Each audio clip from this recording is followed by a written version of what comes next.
저희 집은 소통 불가집이었어요. 소통 불가집이 소통이 되는 정말 간단한 방법이 있었어요.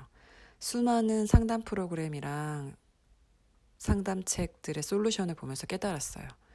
실제 제 삶에 적용하면서 저희 집은 그나마 소통하게 되었으니 대화가 안 돼서 힘든 분이나 가족들이 있다면 꼭 이렇게 해보세요.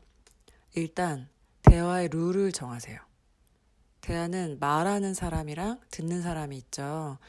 청자와 하자 모두 지켜야 할 법이 있어요.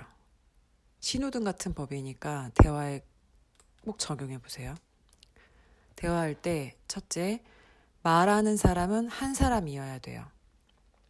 둘째, 한 사람이 말할 때 듣는 사람은 입을 꾹 닫고 끝까지 들어줍니다.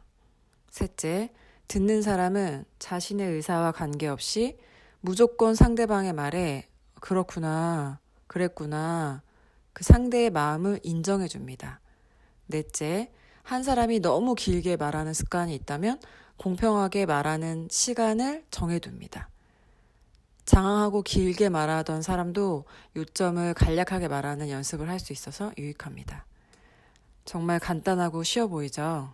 근데 이 쉬운 거를 생각보다 많은 사람들이 못해서 서로 고통받고 살고 있어요.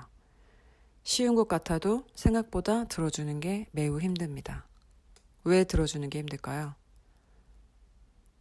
첫 번째, 다른 사람의 이야기를 들어주는 법을 배우지 못해서인 것 같아요. 그걸 부모로부터 배우지를 못했어요.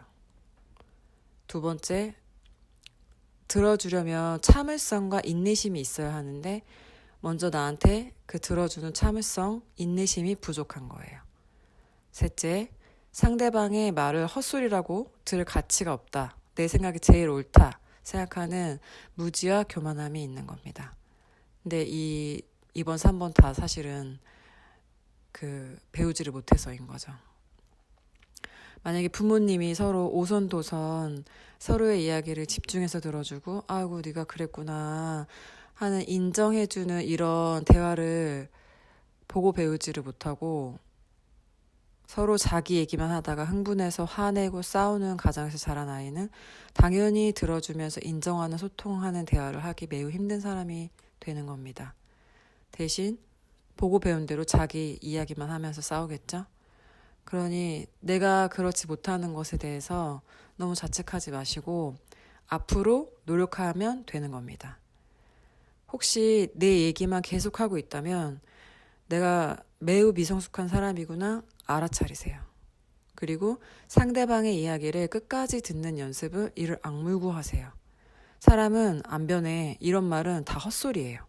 사람은 노력하는 만큼 변합니다. 제가 그 증인이고 저희 가족이 그 증인입니다. 저희 엄마와 여동생은 대화만 하면 곧 큰 소리로 싸웠어요. 제가 무지할 때는 도대체 왜 그런지 이유를 알 수가 없어서 힘들어만 했었습니다. 근데 위 대화법을 알게 되고 나서 어느 날 가족여행을 갔을 때 엄마는 앞으로 동생이 무슨 말을 해도 무조건 그랬구나만 해주세요라고 했어요. 엄마는 불안이 매우 높은 분이신데 어릴 적부터 상대적으로 다른 형제들보다 약한 그 여동생한테 잔소리 폭탄을 날리고 계셨다는 걸 저는 몰랐었습니다. 저희 나이가 40이 넘어도 엄마는 여동생에게 본인의 불안한 마음에서 나오는 하지 않아도 될 잔소리를 계속해서 반복해서 여동생이 하고 있었고 잔소리로 예민해진 동생과 부딪힌다는 것을 알게 되었어요. 그걸 알아차린 후에 엄마에게 여동생에게 그랬구나만 해보시라고 권했습니다. 물론 바로 고칠 수 없었어요. 엄마가 습관처럼 동생에게 사사건건 잔소리를 하려고 해서 하루 종일 제가 옆에서 계속 그랬구나를 하시라고 외쳤어요. 힘든 일입니다. 그래도 포기하면 평생 서로 소통이 안 되면서 살 수밖에 없어요. 그건 완전 지옥 같은 삶이죠. 포기는 김장할 때나 쓰는 말이고 포기하지 마세요. 반복되는 패턴을 끊어내야 합니다. 조던 피터슨의 질서 너머라는 책에 이런 이야기가 있었어요. 일주일에 한 번, 1시간씩 사회 부적응자의 이야기를 10년간 들어줬는데 그 사람이 사회 적응자가 되었다는 거예요. 저는 제 이야기를 가족들과 나누지 못했었고 상담을 여러 번 받은 적이 있었는데 조던 피터슨의 글을 읽으면서 그 글에 적극 동의를 하게 되고 제가 인생에 대한 것과 이 소통에 대한 해답을 거기서 얻었습니다. 사람은 누구나 자기의 이야기를 터놓고 하고 싶고 내 이야기를 들어줄 사람이 필요합니다. 내 이야기를 못하면 사람은 미치거나 죽는구나 싶어요.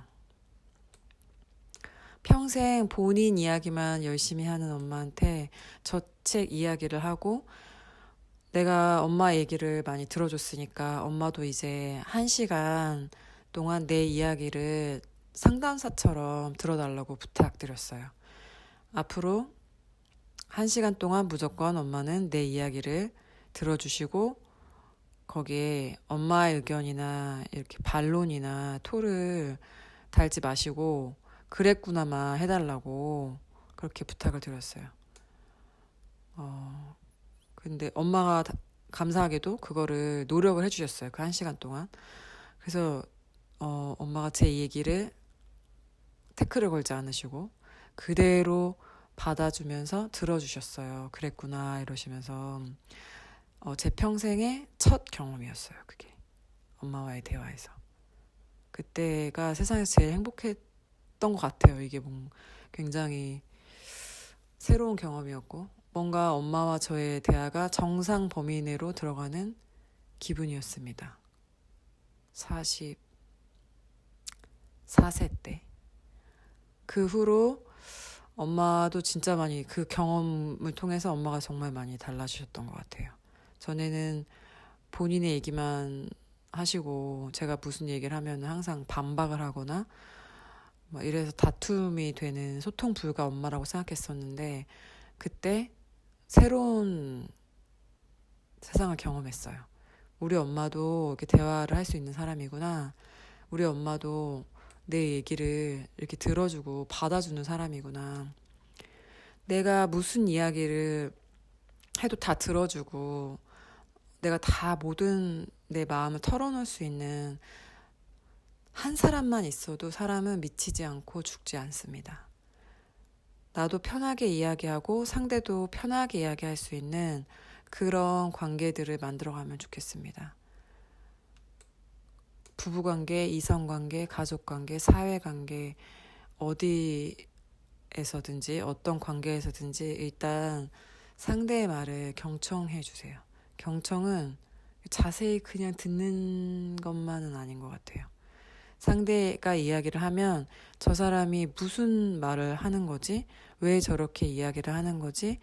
귀 기울여서 듣고 나와 뜻이 다르다고 반론을 제기하거나 화를 내는 게 아니라 상대의 생각과 마음을 인정해 주면서 아, 너는 그렇구나 라는 게 경청인 것 같아요. 그냥 듣는 것만이 아니라 그 상대방의 마음을 인정해 주는 거. 그게 대화의 시작인 것 같더라고요. 그래서 여러분도 시작해보세요. 속이 다 시원해지실 거예요. 여러분의 속이 시원해지시기를 바라면서 모든 관계가 편안해지기를 바라면서 이번 영상은 여기서 마무리하겠습니다. 감사합니다.